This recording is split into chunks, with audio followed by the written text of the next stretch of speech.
Le plaisir est pour nous de vous retrouver dans cette nouvelle aventure de fin, également des débuts de semaine sur la radio ainsi que télévision et Étoile Jaune. Ça veut dire votre magazine Grand Angle. Madame, messieurs, merci de nous faire confiance. Vous nous suivez à Kasulu, vous nous suivez à Dilungu, partout dans la capitale mondiale du cobalt. Bienvenue une fois de plus dans Grand Angle. Le Front commun pour le Congo claque la porte de la plénière portant examen de la révision de la loi électorale. La question qui se pose à ce jour, que présagent les élections de 2023 au regard des différentes attitudes des acteurs politiques? Eh bien, 3 acteurs politiques seront avec moi dans ce studio également sur ce plateau des Grands Angles. Il s'agira de Doudou Lobo qui est du côté famille présidentielle. Doudou Lobo, bienvenue dans Grand Angle.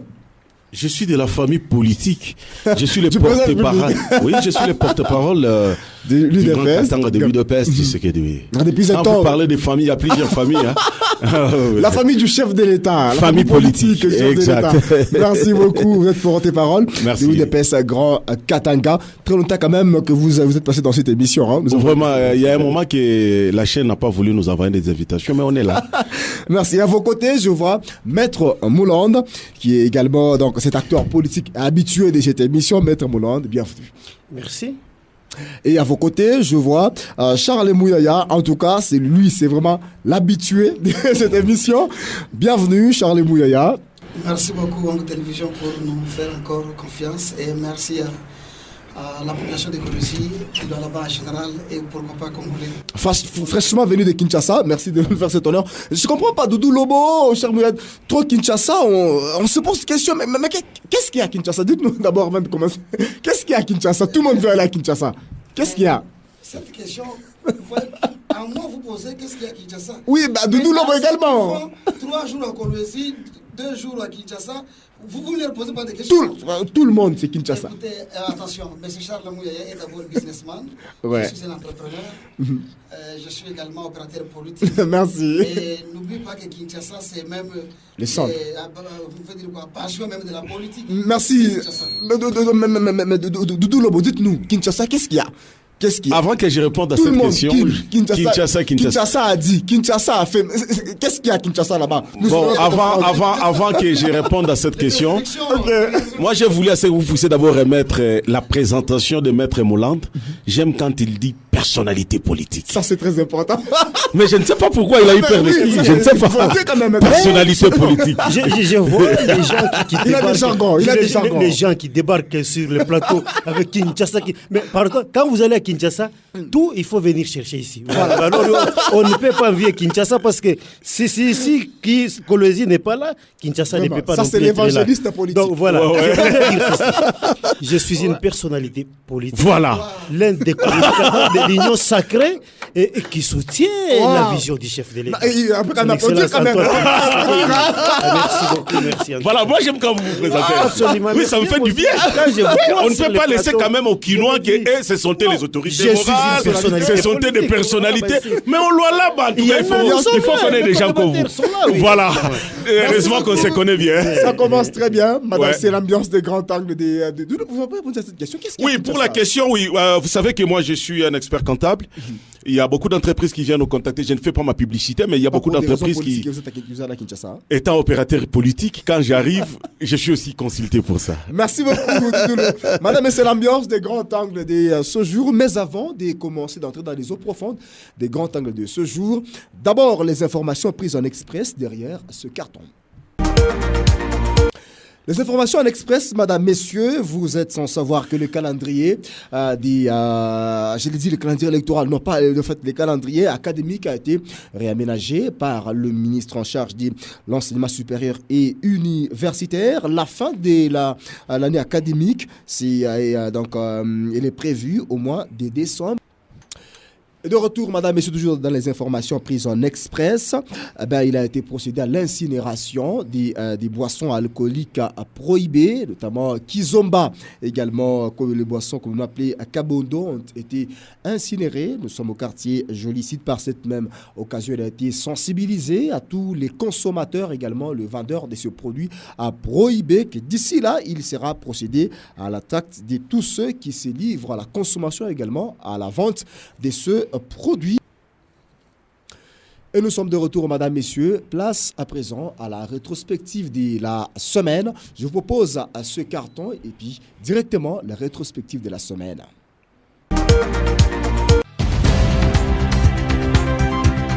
Madame, messieurs, bienvenue à cette rétrospective de la semaine qui va du lundi 11 au vendredi 15 avril 2022.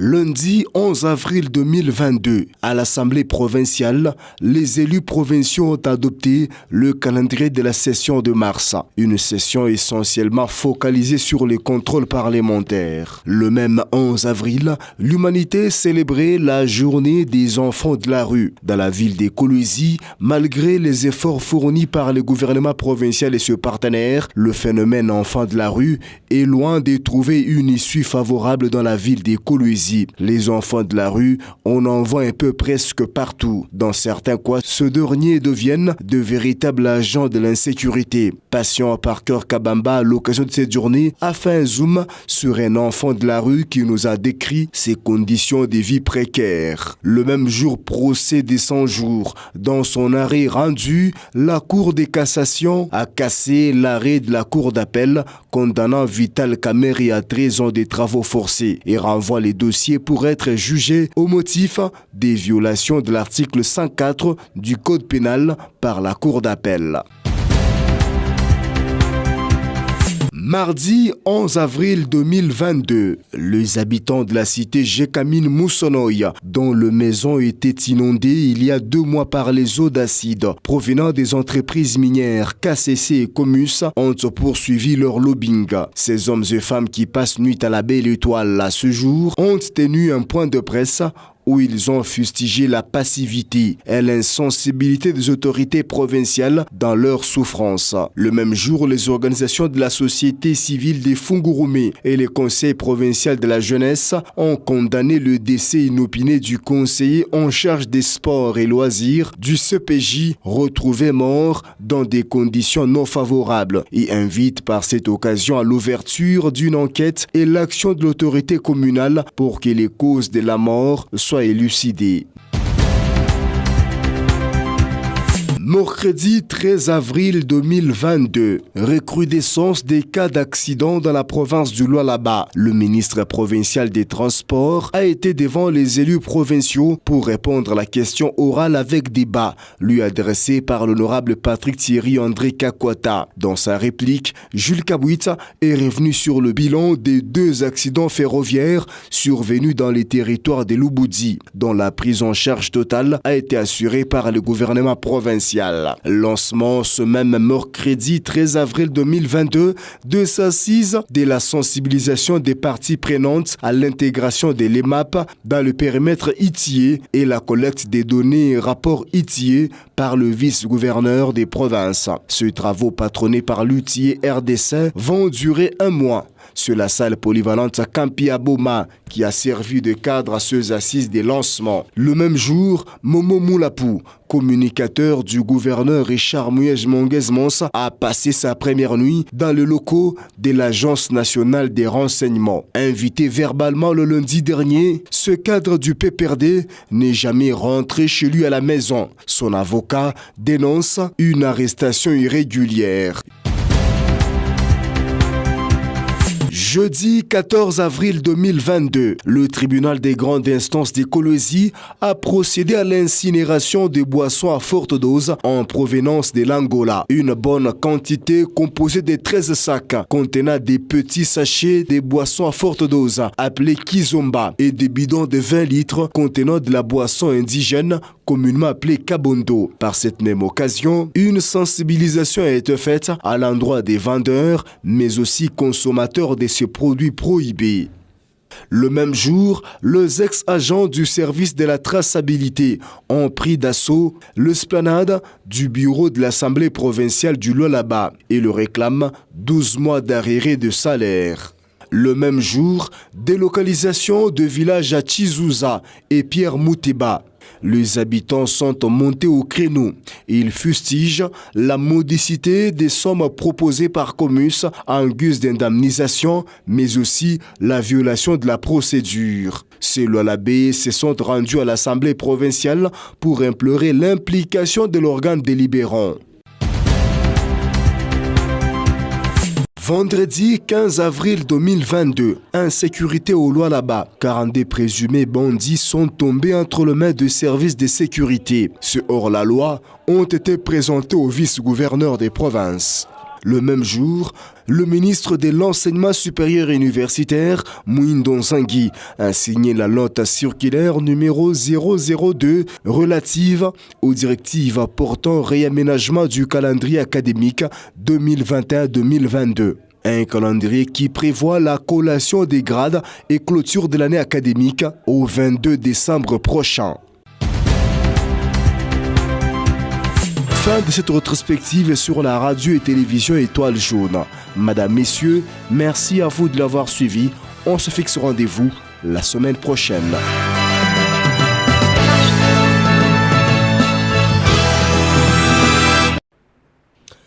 Après la rétrospective de la semaine, nous sommes de retour, Madame, Messieurs, sur ce plateau. Je le disais, le Front commun pour le Congo claque la porte de la plénière portant examen de la révision de la loi électorale. Que présagent les élections de 2023 au regard des attitudes des acteurs politiques congolais? 3 invités sont avec moi sur ce plateau. Ils sont déjà présentés, mais avant que nous puissions entrer dans les eaux profondes de ces sujets, je vous propose cet élément de reportage. Un seul point a été à l'ordre du jour au cours de la séance plénière du jeudi tenue à l'Assemblée nationale. L'examen de la proposition des lois électorales était au rendez-vous. Le camp de Joseph Kabila Kabongi a décidé de claquer la porte de la plénière, qualifiant de dictatorial les régimes en place. Le FCC doit faire sa propre opposition et non pas tenter d'imiter ce qui s'est déjà passé ailleurs ou dans le passé. Non. L'opposition mise en place par Etienne Tshisekedi le convenait lui. Puisque lui pouvait demander aux députés de démissionner, même l'Assemblée. Il démissionnait. Mais si aujourd'hui l'FCC se dit non, qui peut dire oui? Parce qu'ils font l'opposition.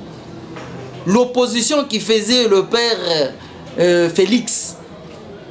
Vous voyez, donc ici, moi, je peux dire, ils ne sont pas à tort, ils ne sont pas en raison. Du côté du parti au pouvoir, l'IFCC semble être en perte de vitesse. Donc moi, je trouve que les députés de l'FCC sont en perte de vitesse, dans le sens que, vous savez, la loi électorale qui a fait assez que nous puissions avoir le président de la République issu de l'opposition aujourd'hui, c'était une loi qui était taillée sur mesure. Alors le président devrait quand même regarder et dire à l'Assemblée à ce qu'on puisse alléger, remettre quand même la démocratie au bon chemin. Les temps d'harmoniser les vues des uns et des autres, la plénière avec les mêmes ordres du jour est reportée au 20 avril prochain. Et nous sommes de retour directement, place à présent à votre rubrique décryptage. Ils sont avec moi sur ce plateau, Doudou Lobo, Maître Joseph Moulande, également Charles Mouyeya, avec qui nous allons devoir analyser cette question. Je commence avec vous, Doudou Lobo, qui êtes de la famille politique du chef de l'État. Quelle analyse vous faites c'est vrai que dans l'interview cette semaine sur Ouangou, vous avez que le Front commun pour le Congo est en perte de vitesse. Sur quoi vous fondez votre argumentaire? Oui, quand j'ai dit que nos amis de... D'abord, je salue et j'ai dit bienvenue au président fédéral de Lualaba 1. Il s'agit du président fédéral Saïza Moussango 9. Il vient à peine d'arriver. D'ailleurs, l'accueil est en cours. Il y a l'ébullition dans la ville. Tous les Lualabais sont allés l'accueillir. D'ailleurs, je les salue en passant. Par rapport à votre question, je voulais dire tout simplement que nos amis de l'FCC, effectivement, sont en perte de vitesse. Vous savez que, je vous avais dit autrefois ici, avant mon départ, que FCC n'a pas de nerfs solides pour supporter la politique des chaises vides. Les gens pensaient peut-être que c'était faux. Et ils ne sauront pas. Vous étiez habitués Nous sommes des experts en matière politique dans ces pays. En matière de chaises vides. Nous sommes très bons. On connaît bien la politique de ces pays et nous sommes les leaders de la politique. Que ce soit au niveau de la politique, quand nous étions à l'opposition, que ce soit là où nous sommes maintenant au pouvoir. J'ai voulu vous dire tout simplement que l'FCC est en perte de vitesse, dans le sens que ils ont voulu créer, ils sont en train de créer la politique des chaises vides, que eux-mêmes seront incapables de supporter cela. Parce que quand ils sont en train de dire à ceux qu'on ne puisse pas revoir la loi électorale, en fait, il n'y a pas seulement. Ils sont contre. Ils sont pour la révision électorale, mais seulement que ils disent que la plénière est devenue la caisse de l'Assemblée sur la caisse des résonances. Mais de vous, ce sont les députés. Ces gens-là sont des députés. Pourquoi pas écrire en Mbosso? Ils savent comment il faut atteindre les bureaux du Parlement. Mbosso contesté, ça il faut contester comment? Qui conteste Mbosso? Oui, contesté par l'opposition. Vous savez, nos frères de l'FCC, hein, ce sont des apprentis en matière d'opposition. Ils ne connaissent rien. Ils ont fait 18 ans. Alors, comment vous ils ont fait 18 ans au pouvoir, mais pas 18 ans à l'opposition.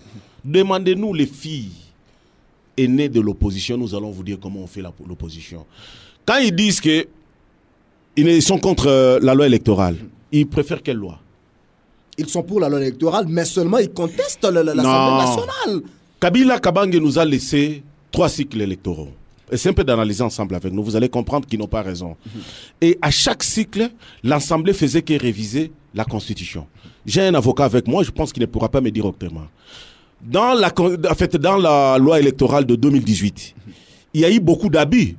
Je vous donne par exemple. On avait les élections, à la fin là, on devrait avoir une élection de 2 tours. Mais en 2006, arrivé en 2012, si je ne me trompe pas, ou en 2011, on a révisé encore la loi. En 2011, merci.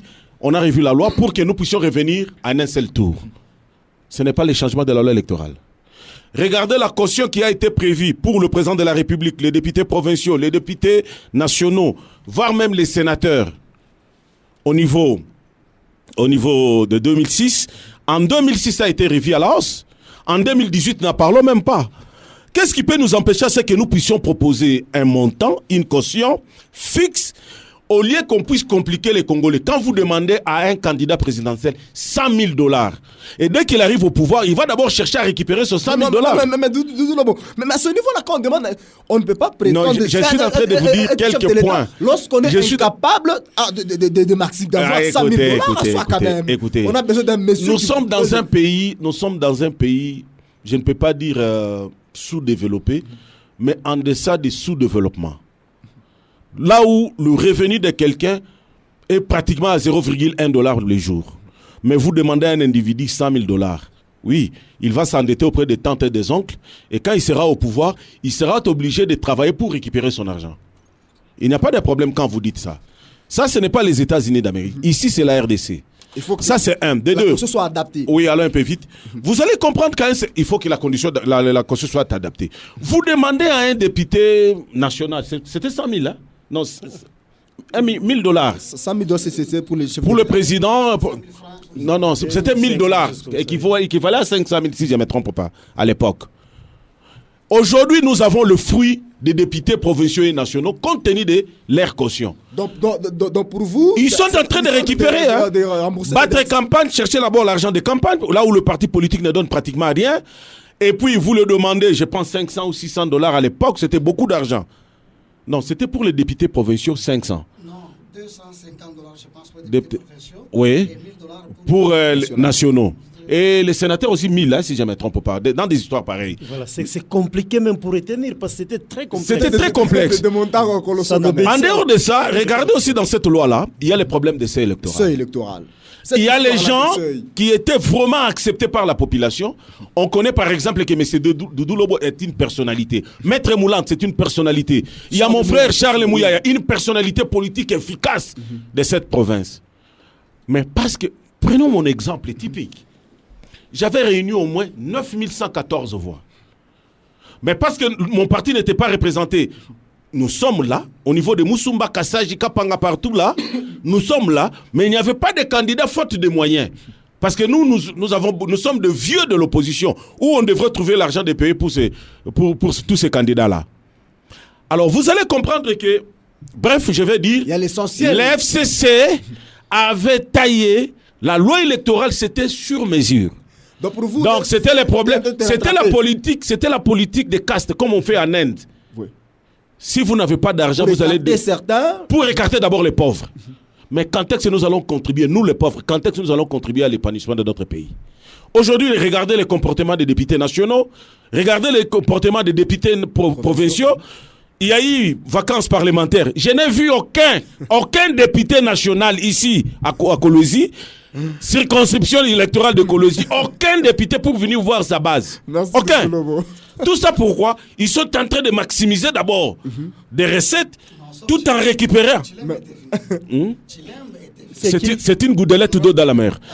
J'ajoute, à cause de cette loi électorale, la plupart de la population, je peux dire 98%, la plupart, 98% de la population la baise. Ils ne connaissent pas leurs députés nationaux ici. Merci Doudou Lobo. Donc vous voyez un peu cet inconvénient-là. On ne connaissait pas le vrai candidat que la population avait choisi. Personne. Merci Doudou Lobo. Charles Mouyaya, vous qui êtes du Front quand même, je sais quand même que Charles Mouyaya, vous, FCC, mais votre manière de voir le show, c'est toujours un peu différent des autres. Alors, d'abord, pourquoi vous, FCC, pourquoi vous avez saboté cette plénière? Est-ce que c'était nécessaire eu égard aux différents éléments que Doudou Lobo venait détailler ici? Merci beaucoup. Y avait-il pas une autre manière de fustiger? Mon aîné Doudou Lobo, je sais que l'UDPS n'est pas venu au pouvoir pour refaire les mêmes erreurs d'hier. Mais quelles sont les erreurs? Non. Ici, on parle de loi électorale. Justement. Ouais. Je sais que l'UDPS n'est pas venu pour se venger sur les mal qu'il a subi de la part du FCC. Puisque entendre mon frère parler ici... Vous reconnaissez quand même que FCC ça fait du mal aujourd'hui. Merci quand même. N'est-ce pas? On ne pouvait pas parler du nouveau testament. Donc, quand l'UDPS vient au pouvoir, c'est corriger les erreurs. Pas pour revenir sur les mêmes erreurs que FCC. Mouyaya, là, vous excusez seulement. Répondez à la question. Merci. Vous voulez vous dédouaner pour hier. Nous parlons de la RDC. Exact. Pas d'individus, parce que dans les interactions, là, prenons l'histoire de FCC cash. Et regardez, ça a freiné même la masse du pays. Aujourd'hui, c'est les Congolais lambda qui souffrent. Parce que les députés là, vivent, ils ont l'argent. Les dignitaires du FCC vivent, ils ont l'argent. Donc, laissons passer l'État aux futilités. Merci. Alors, revenons à la question. À votre question. Je sais que mes frères, donc, vous parlez mal. C'est une partie du FCC qui a claqué la porte, qui est sortie, qui n'a pas compris les bien fondés de cette loi-là. Mais d'ailleurs... Et comment vous analysez le fait de partir? Moi, d'abord, j'étais contre. Pourquoi sortir? C'est au Parlement où il y a... c'est même le temple de la démocratie, oui. Là, il faut se battre. Nous voulons gagner. Gagnons dans les débats là-bas. Bon, pendant qu'ils sont sortis là, avec l'argumentaire, est-ce que nous les avons voté pour aller se tenir devant les journalistes et les parler? Non, ils doivent venir avec ces idées-là au Parlement et convaincre, gagner aux élections. Mais ils vont convaincre qui? Dès lors déjà qu'ils l'ont très bien dit, le pouvoir en place a fait de l'Assemblée nationale sa caisse de résonance, les mots sur les autres là. L'Assemblée nationale, chaque député qui est là-bas, on appelle député national. Donc il peut défendre l'histoire du Kassai comme il peut défendre l'histoire de l'Équateur. Donc tout ce qui va dans l'intérêt de la population, les députés, papa, ce sont des responsables, ce sont des adultes matures et les hommes politiques qui ont des bases derrière. Si la proposition du FCC, n'est-ce pas? Bon, la minorité du FCC qui était sortie là, si leur proposition touchait automatiquement la vie des Congolais, mais tous les députés allaient réagir. Moi, je pense que cette manière de faire les choses, d'abord, ils sont isolés. Par testo, dit Tokeni. Non, moi, je condamne ça.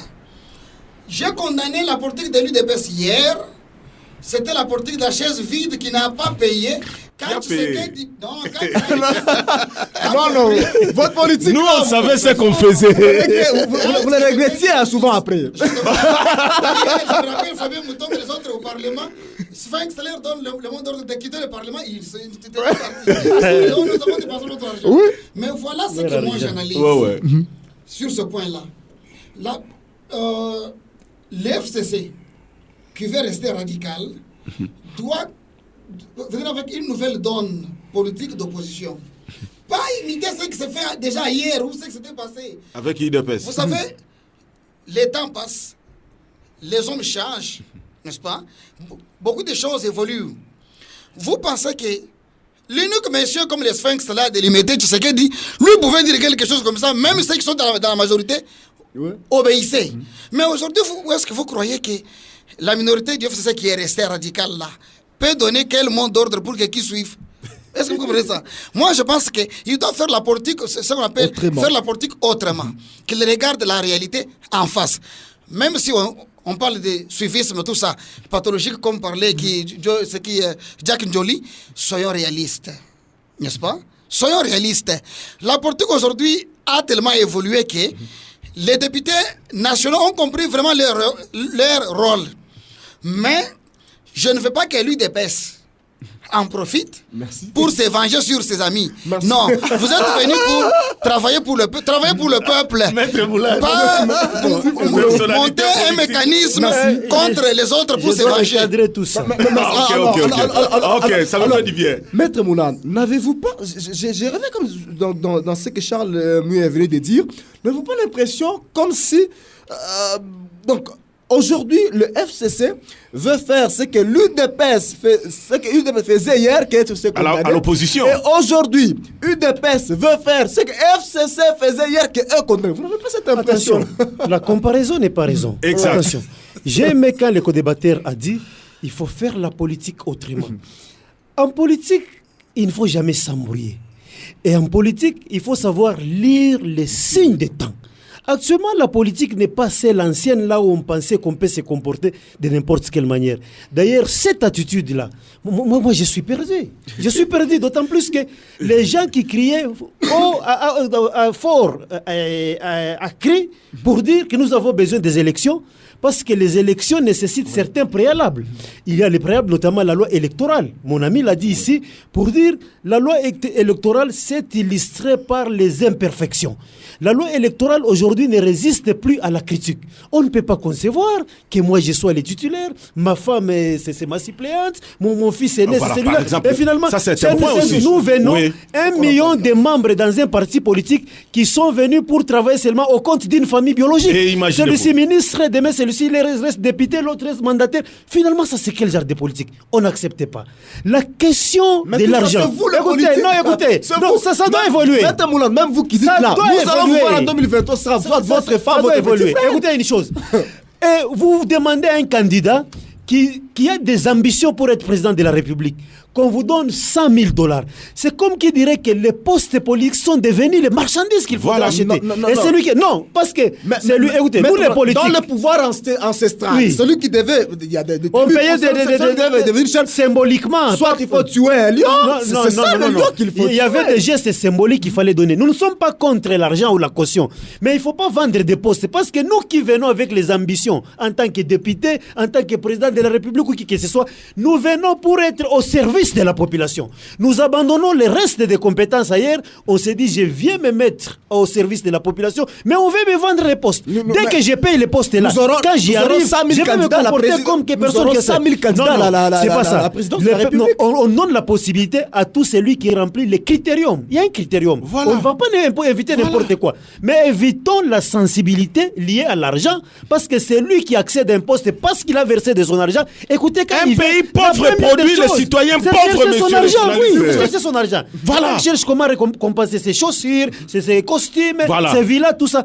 Finalement, les 5 ans dépassés, on abandonne tout. Écoutez, ici, Nous n'avons pas envoyé les députés, quelle que soit leur couleur, pour que devant des questions sensibles, vous vous retirez. Non, vous n'allez pas vous retirer.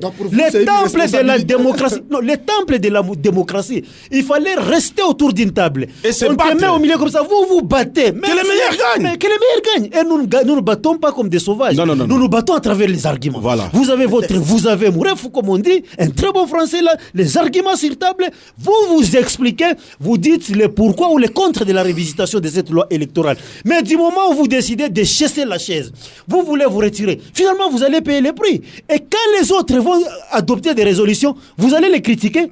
Moi je ne sais pas, on ne s'embrouille pas, on sollicite une chose et son contraire. Quelque part, c'est ça aussi quand même le mal de la démocratie. Parce que la démocratie, c'est la voix de la majorité qui l'emporte. Eux étant minoritaires, face à un bureau de l'Assemblée nationale qui est contesté, qu'est-ce qu'ils devaient faire? Non, voilà. Attention. On a contesté le bureau. Qu'est-ce que le bureau a fait? Parce que nous ne sommes plus dans la politique. Je m'excuse l'expression, des bas étages. Quand je regarde seulement votre tête là, j'ai dit, moi je ne vais pas de celui-ci. Que je donne des raisons, que les gens apprécient. Non, c'est pas ça. On ne crée pas la roue. Nous étions au Congo. Depuis notre naissance, nous sommes au Congo et nous connaissons l'histoire du Congo. Qu'est-ce qui a été inventé? Mais moi je me dis, d'ailleurs aux élections, quand vous refusez la loi électorale, c'est que vous êtes contre les élections. Et pourtant vous criez à haut et à cri comme quoi nous voulons les élections. Ici, il faut remercier le président de la République. Exact. Son Excellence Antoine Félix Tshilombo, que je cite avec beaucoup de respect. Écoutez, laissez-moi terminer. Le président est respectueux de la Constitution. Il dit ceci. Pour ce moment, ce qui intéresse la population, ce sont les élections. S'il n'était pas respectueux des lois de la République, il aurait pu vous dire qu'il y avait Corona, il aurait pu vous dire qu'il y a des guerres à gauche, à droite, au niveau international. Non, c'est par lui. Non, nous devons reconnaître ça à travers ou grâce à lui que nous aurons les élections. Là, il faut les reconnaître. Non, combien de fois on n'a pas vécu des déceptions? Non, écoutez. Moi, je me dis, le président de la... Non, la Constitution ne peut pas se concrétiser de soi s'il n'y a pas la volonté politique du chef de l'État. Il faut saluer cette volonté. Ce sont des cas rares que nous vivons ici. Parce que surtout en Afrique. En Afrique. Quand on est là, avec tout ce que nous avions connu, Corona et autres, ça, tout ça. Mais on renvoie la chose à 5 ans. Et on commence à pleurnicher. Alors le président vous dit, allons aux élections. Il donne à chaque institution ses responsabilités légales. On vous dit, pour aller aux élections, il y a des préalables. Les préalables, c'est quoi? C'est la loi électorale dont nous décrions ici parce qu'il y a beaucoup d'inconvénients. Nous nous invitons au nom de la loi autour d'une table, revisitons la loi électorale, vous claquez la porte. Les élections vont être tenues sur base de la machine à voter, la machine que vous avez laissé cette machine-là. Mais vous contestez quoi? Je me dis, on ne peut pas solliciter une chose et son contraire. Merci. Ou soit c'est la nuit, ou soit c'est les jours, ou soit on ne sait pas ce que l'on fait, on déçoit la population. La politique de la chaise vide ne paye pas. Merci. Qu'on le veuille ou pas, notre président a déjà dit, nous irons aux élections avec ceux-là qui ont l'ambition de servir la population. Merci. Mais ceux qui estiment qu'ils peuvent se retirer, ils n'ont qu'à se retirer, mais c'est pas pour autant qu'ils sont moins congolais. Ils verront ce que nous allons faire. Merci. Doudou Lobo, quelle peut être maintenant la conséquence? Parce qu'aujourd'hui, il se retire. Dans ce climat ici, pensez-vous que nous aurons des élections apaisées dès lors déjà qu'en amont, il y a ce genre de comportement? Je vous avais dit dorénavant, avant que je réponde, je suis en face d'un juriste. Nous avons quand même des jurisprudences dans notre pays. Vous vous rappelez qu'en 2016, on devait avoir les élections jumelées, présidentielles, tout ça. Mais malheureusement, comment on n'a pas eu les élections en 2016? C'est parce qu'en 2015, il y a eu contestation de loi électorale. Il y a eu même des morts, surtout dans notre camp. Là où Vital Kamerhe s'est réveillé, il y a les vieux là qui étaient décédés. C'est lui qui était venu faire la médiation ici. Eden Kodjo. Bon, vous voyez un peu tout ça. Il cherchait un gouvernement, parlait de consensus. Ça nous a pris du temps. Or, arrivé à 6 mois des élections, il y a eu un problème de machine à voter. Avec ou sans la machine, ça c'était notre voie, avec ou sans la machine, aller aux élections. Parce que nous avons vite compris que FCC... Vous contestiez avant? Non, nous on ne contestait pas. Nous avions dit avec ou sans la machine. J'ai passé des émissions chez vous ici. Non. Nous avions dit ça, il y a le président Kabound à l'époque, secrétaire général, il avait dit c'est comme si on était en train de nous faire peur avec cette machine. Allons aux élections. Il y a Félix Tshisekedi qui est le président actuel de la République, qui avait dit qu'avec ou sans la machine, aller aux élections. Je connais, c'était le 26 mars.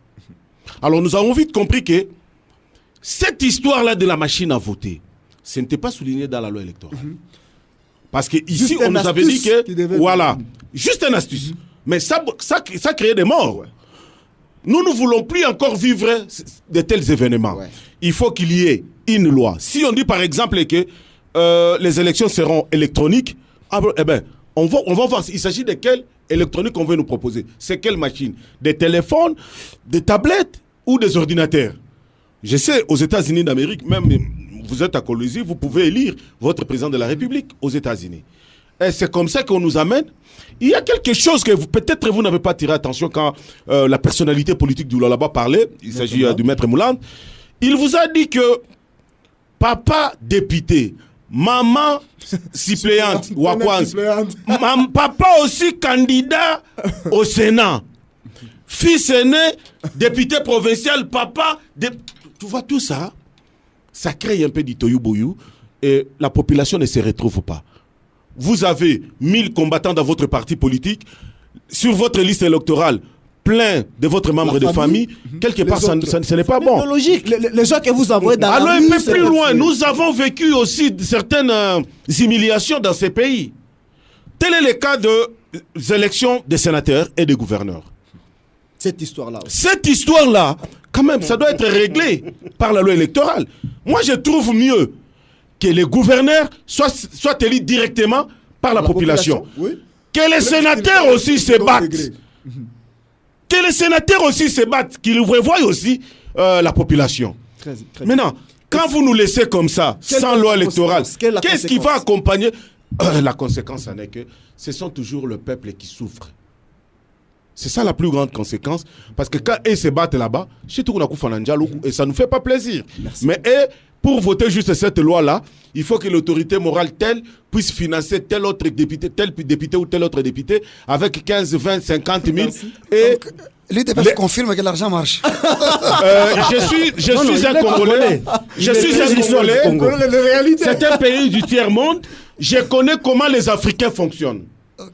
Nous avons vu. Je vous donne juste un petit exemple. Ça, c'est l'UDPS qui parle. Ça, c'est l'inconvénient de la mauvaise loi électorale. Je vous donne juste un exemple. Vous croyez que pour que le député puisse élire, ne serait-ce que la loi budgétaire d'une province, cette loi, comment on a fait loi rectificative? La loi budgétaire. Non. Des budgets, non? Les budgets, là, oui. Au niveau de la province, rectificatif. Est-ce que c'est nécessaire à ce qu'un gouverneur de province puisse donner des jeeps aux députés? Je ne parlais pas d'écologie, je parlais dans l'Afrique, dans sa globalité. Ouais. Okay. J'ai vu au Mali, au niveau de Tombouctou, c'est une province. Les députés d'un parti, je pense, j'ai oublié le nom de ces partis-là, pour élire leur budget provincial, là ils s'appellent les États.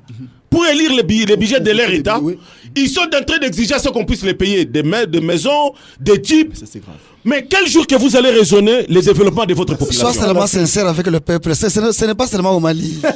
Non, moi je parle de l'Afrique en général. Si ça vous touche quelque part, ou vous avez un cas à reprocher, ce n'est que normal. Donc c'est pour vous dire qu'un pays pauvre produit toujours des citoyens pauvres. Nous ne pouvons pas accepter à ce que les autres mangent et les autres ne mangent pas. Le système de classes là, de castes politiques, nous ne voulons pas. Merci. Voilà au moins, avec la loi électorale, ça va permettre à ce qu'on puisse régulariser la vie de tout un chacun. Merci. Et ça sera mieux. Merci. Et nous allons passer. Non, il y a une loi, il y a des questions importantes. Oui. Les députés de l'FCC, je pense que les amis vont continuer. Je suis en train de brosser seulement. Ils sont en train de parler de la caisse de résonance. Ouais. Vous devez mettre en tête ceci.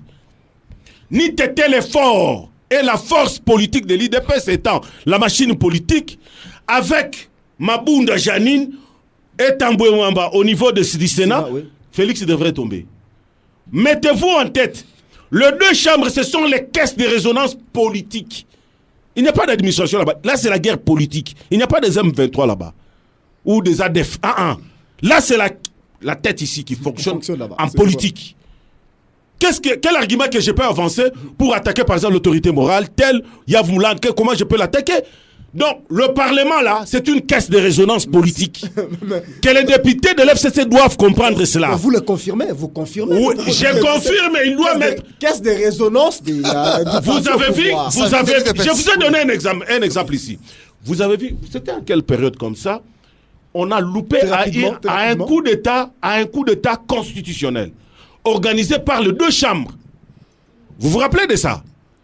Le congrès lors de la coalition FCC-Cash, le congrès là de 7 millions qui a coûté Kabound. Qui a coûté Kabound, première Kabound.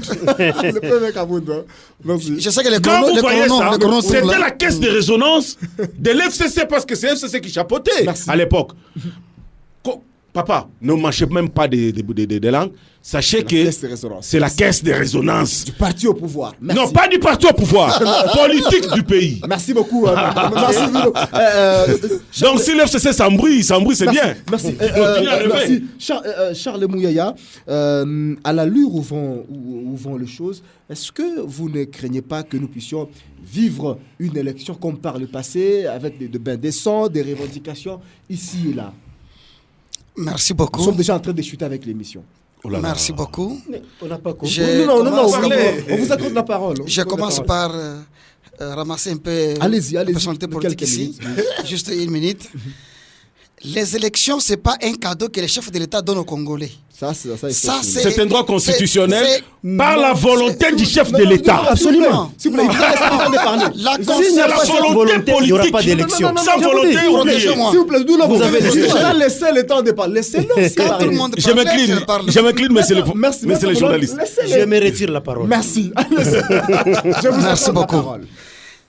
Très chers compatriotes congolais, vous qui me suivez dehors là. Élection avec cadeau et Mouto, c'est non, voilà. Mais la population, élection, non. C'est une loi. C'est une loi. C'est la constitution de la République. Mais c'est le journaliste qui ajoute juste la volonté du président. Non. Nous avons vécu ça en 2016 et 2015. La reconnaissance, c'est un problème. La chose la plus agréable au monde, c'est la reconnaissance. Je vous prie, allez laisser Charles Mouyaya parler. Il vous a laissé le temps de parler. Mon ami Doudou. Mon frère Maître Mouland, dans la démocratie, dans un pays dit des droits, la tolérance est une valeur. Voilà, ça c'est très bien. Quand vous parlez, moi je ne parle pas. Merci. Je m'incline. Merci beaucoup. Alors, pour ce qui est des élections, la Constitution est claire. Ce n'est même pas le chef de l'État qui organise les élections. On dit les pays organisent les élections. Et le timing est fixé dans la Constitution. Je ne vois nulle part où l'article dit c'est par la volonté de X ou de Y. Le chef de l'État a trouvé la loi et il va s'incliner et suivre la loi.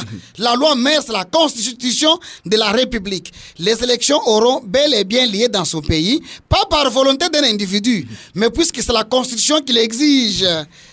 J'ai terminé avec ça. Merci. Et revenir sur la caisse de résonance. Non, mon Parlement congolais n'est pas une caisse de résonance. Politique. Non. Nous sommes en train de voir, on dirait que le Parlement. Mon Parlement congolais, attention, mon Parlement congolais, c'est un temple de la démocratie. C'est là-bas où il y a les combats politiques des idées. C'est là-bas où on peut pas une caisse.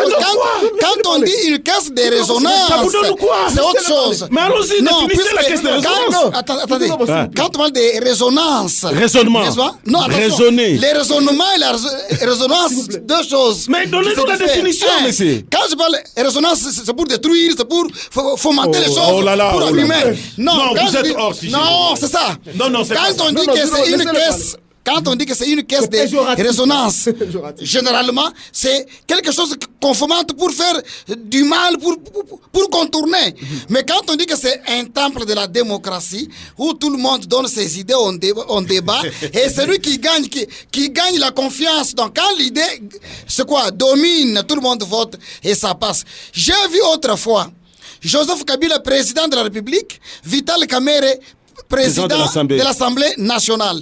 Chaque fois qu'un député passait pour parler de cajoler Raïs Kabila, lui, Vital Kamerhe disait, monsieur, ici on parle la nation congolaise. Et il dit, il était lui-même bien positionné pour défendre Kabila. Mais ne venez pas ici parler Kabila, venez ici parler les changements, l'évolution. Qu'est-ce que tu penses sur l'idée de l'autre?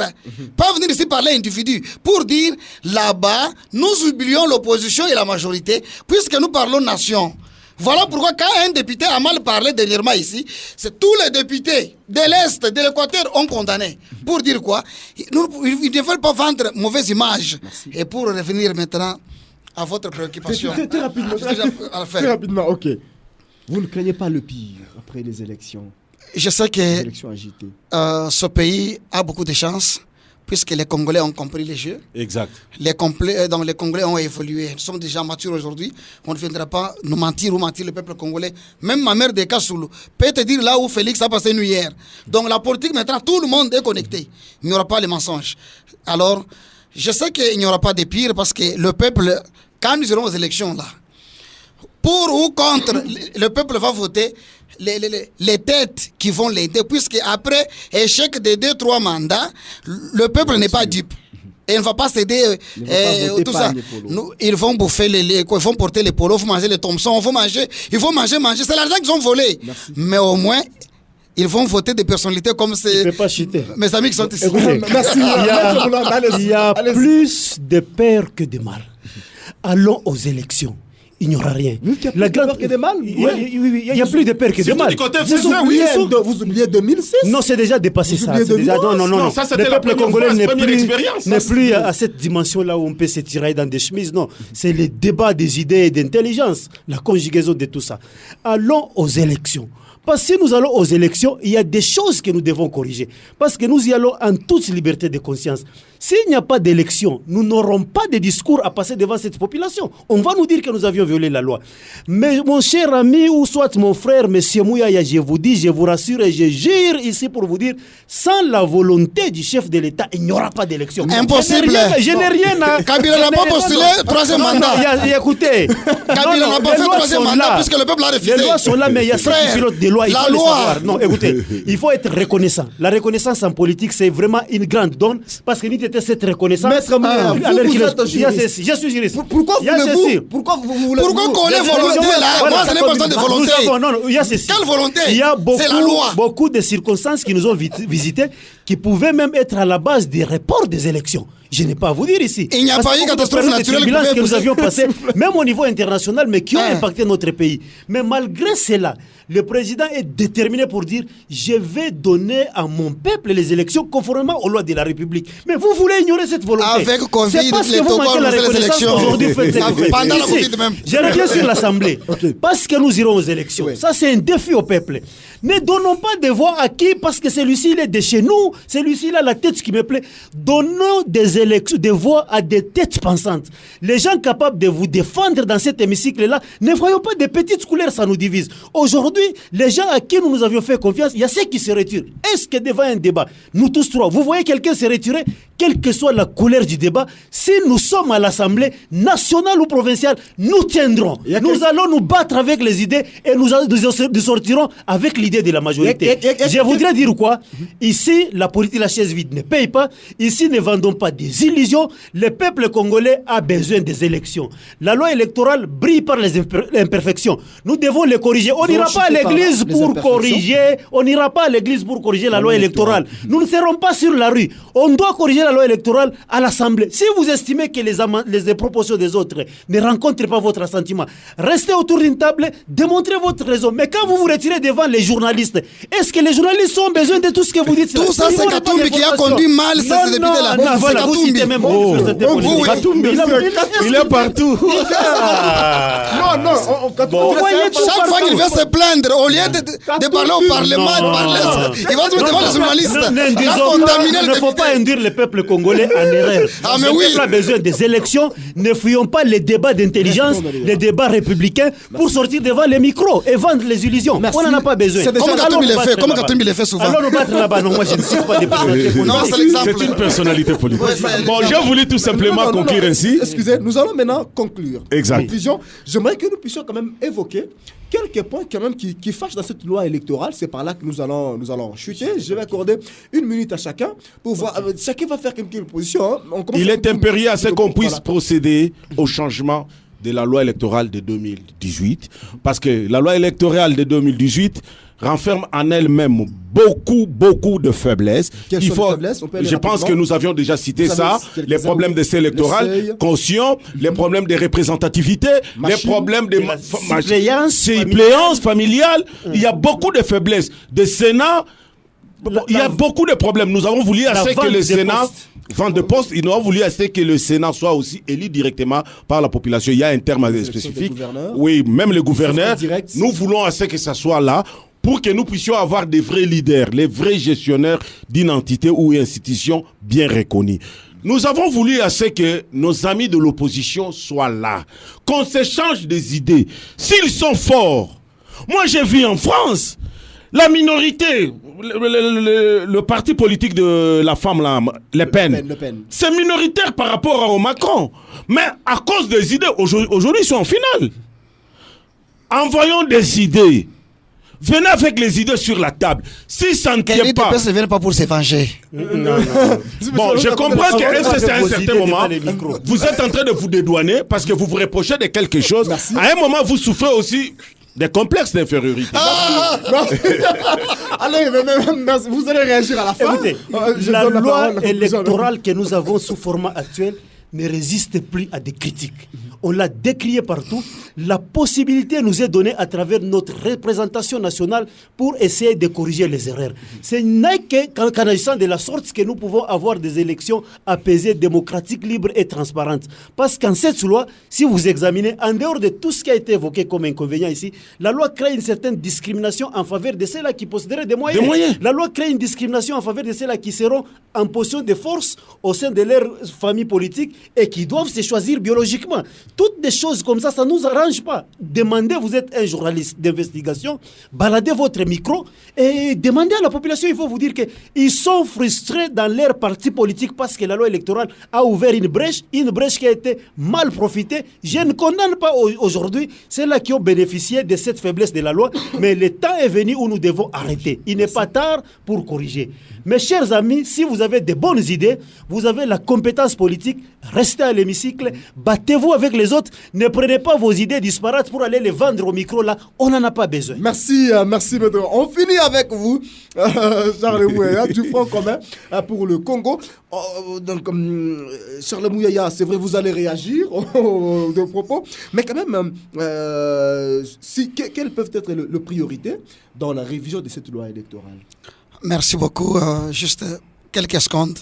Je regarde l'UDPS en face et je vous dis ceci. Oui. Vous avez peur? Vous devez... Non, l'UDPS devait avoir la joie, devait se taper la poitrine de cette loi électorale en cours. Puisque c'est cette même loi électorale qui vous a amené au pouvoir. Nous avons fâché au pouvoir aujourd'hui. C'est avec cette loi électorale, n'oublie pas ça. Et pour mon frère de Katumbi, je vais vous dire ceci, je ne cite pas les individus ici. Je donne l'exemple. Non. Puisqu'il parle des micros. Parce qu'il parle des micros. Je suis une personnalité politique. Qui est celui qui fait marcher ces ténors dans toutes les presses du monde pour se plaindre? Je suis une personnalité politique, il ne faut pas me coller une couleur. La politique de victimisation est déjà dépassée. Qui est cet homme politique congolais qui est déjà allé en Israël devant la presse pour dire que non, au Congo me dit ceci? Donc c'est juste un exemple. Mais pour terminer... Oui. Est-ce que vous protégez? Je vous protège. Merci beaucoup. Alors, votre conclusion. Tout le monde vous protège ici. Même le caméraman vous protège. Merci beaucoup. Je sais que, compatriotes, vous me suivez. La loi électorale, c'est vrai, avec quelques faiblesses, mais est-ce que c'est pour autant qu'on doit exclure une partie de la population, c'est-à-dire une partie des représentants du peuple au Parlement? Non. Et heureusement, je salue la lucidité de Pépé Mbosso qui a compris que c'était impératif que nos amis soient là. Parce que hier, l'UDPS et ses alliés ont chanté de l'exclusivité. Finalement, aujourd'hui, heureusement, Mbosso a compris que non, le pays ne peut pas avancer en se tapant la poitrine que nous sommes majoritaires. On a besoin de tout le monde autour d'une table, parler même langage. Mais je sais que la loi a quelques faiblesses qu'il faut relever, il ne faut pas oublier. Merci beaucoup de votre reconnaissance. Non, mais c'est cette même faiblesse-là qui a fait de Fachi président. Je n'ai pas aussi oublié de souligner ça. Alors, tout le monde n'a pas oublié. Prenons aujourd'hui les députés au Congo, provincial comme national, à quelle limite de mandat? Le chef de l'État lui-même, on vous dit qu'il est limité à 2 mandats. Mais le député, lui, depuis que je connais Mendele, depuis que je le connais. Ça aussi, vous laissez qu'on reste avec ça aussi. C'est l'exemple que j'ai donné. Voilà. Alors, il y a des problèmes d'intellectualisme aussi. Les gouverneurs de province, n'est-ce pas? Donc on peut voter un individu, n'est-ce pas? Aujourd'hui, gouverneur, demain, gouverneur, il n'y a pas des limites de mandat. Non, non. Nous devons limiter les mandats des députés. Nous devons limiter les mandats des gouverneurs. Nous devons, voilà lesquels. Il y a beaucoup de choses que nous pouvons commencer à. Des cumuls, oui. Que nous pouvons. Un sénateur à vie, un député national à vie. Sinon, l'État ne fait des fois. Sinon, cherchez un moment de parler sur la loi électorale. On va débattre. Je crois, monsieur Passot, qui supervise l'émission, il est en train de comprendre qu'il y a beaucoup de matière sur ça. Il va nous accorder une émission spéciale pour la loi électorale. On parle de loi électorale, ça nous fera d'un plaisir. Nous, nos amis, s'ils iront non, moi, d'ailleurs, je viendrai avec toutes les faiblesses là, vous allez comprendre. Je vais demander quand même une petite analyse. Depuis ce temps, on constate que la province de là-bas devient quand même donc, la Colosie, ville de manifestation. Avant, c'était donc les jeunes qui protestaient à la division des mines. Avant-hier, c'était maintenant les agents de la traçabilité. Quelle lecture vous faites? Moi, je commence déjà pour ne pas mâcher les mots et aller plus loin. Il y a d'abord un manque de leadership. 2, manque de dialogue. Manque de leadership à quel niveau? À tous les niveaux. Quand les agents qui ont comme employeur le gouvernement provincial, on ne leur paye pas, ça fait autant de mois que j'ai attendu là. 12 mois, il y a ceux-là qui ont fait 12, il y a ceux-là qui ont fait 3, 8. Cela dépend des catégories. Mais pourquoi pas inviter tous ces ministres qui sont concernés par l'exécutif national et provincial et parler avec les ministres et remettre tout en ordre. Il y a une complaisance de la... Ils sont allés réclamer au niveau de l'Assemblée. Est-ce que l'Assemblée, bon je ne sais pas, est-ce que l'Assemblée avait convoqué même les ministres de tutelle? Ou les gouverneurs, parce que les ministres ici, c'est peut-être les commissaires, directeurs, je ne sais même pas comment on les répartit. Mais pourquoi pas appeler le gouverneur à l'hémicycle pour qu'il puisse d'abord examiner. Si pas dans la plénière, même au niveau de la séance VIP, qu'on parle un peu de cette situation-là. Mais c'est par manque de leadership. Merci. Quelque part, nous avons un problème avec notre assemblée provinciale. Quand il y a des problèmes pareils, appelez les concernés, essayez un peu d'étudier et trouver une solution.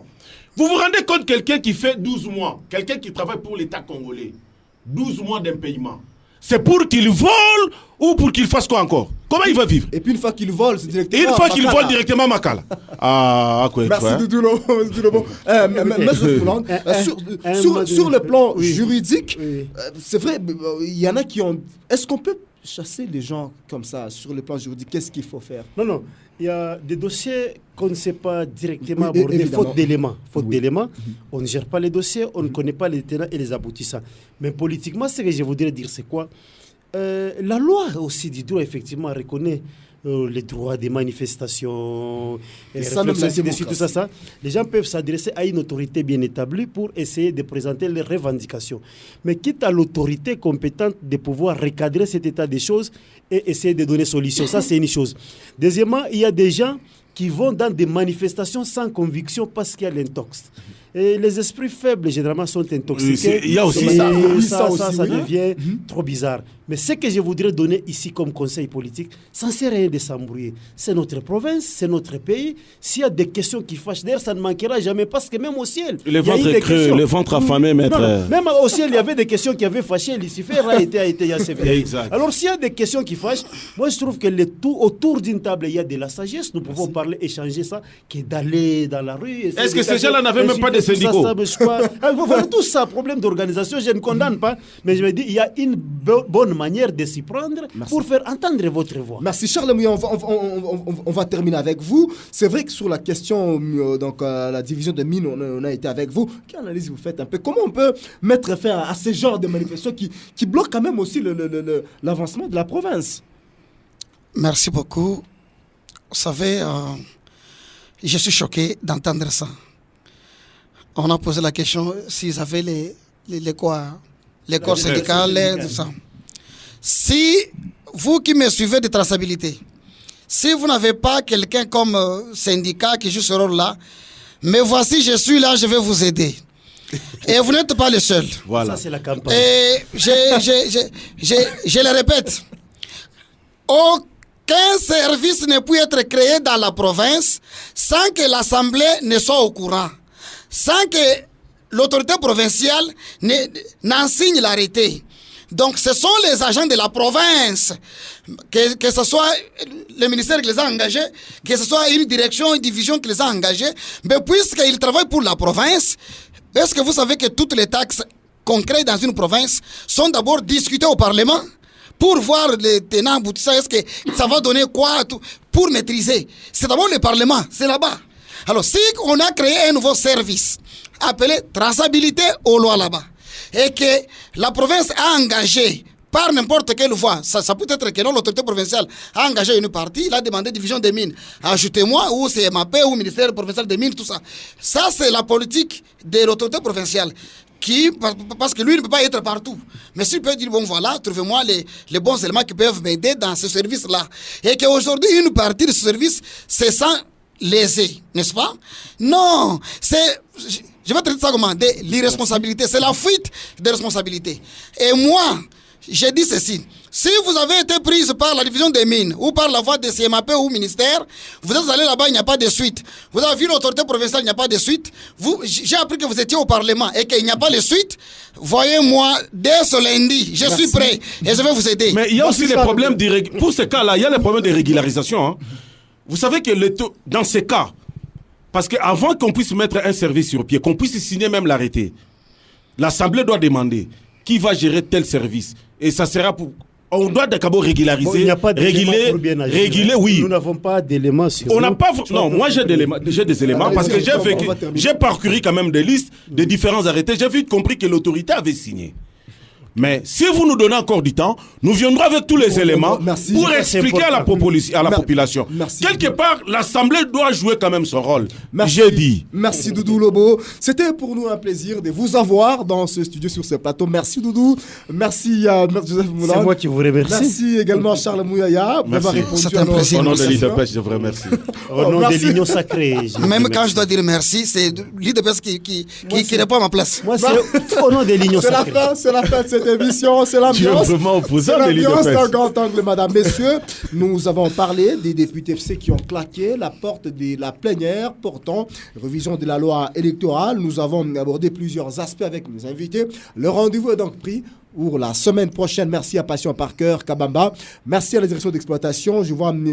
Gloire Banza ainsi que M. Christian Huma. Merci beaucoup à tout le monde. Merci à la grande rédaction politique de Wango. On se fixe rendez-vous très prochainement avec le même plaisir.